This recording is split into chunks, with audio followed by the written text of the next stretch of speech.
Ichena ndio yainzi chizve? Ndio yainzi dzangoro ko tsvuku. Tsvuku taiti 2 months but itsvuku mukati mayo mune muchena. Okay. Saka pambiri iri kunaka ndeipi?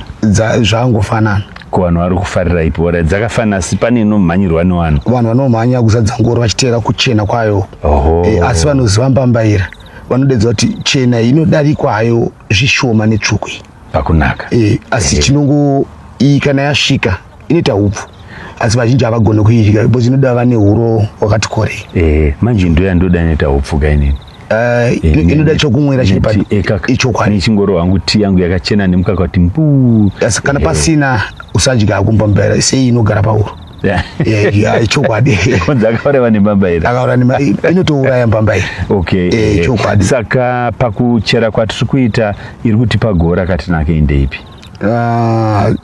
Dzangofanana. Because unochera tsvuku laini zviri kubuda zvakangofanana.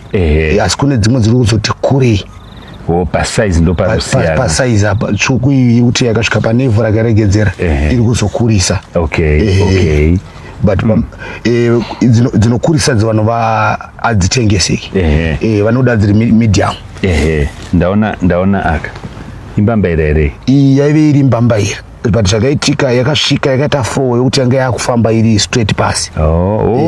Saka itori mbambaira yakaita sei but yanga yaakufamba ichienda yakashaya kukubozi inoti mudzi kana wabaya washaya kuchienda inenge yakuchifuta zvino uyo wanga wakutambarara waifamba uri pasi underground.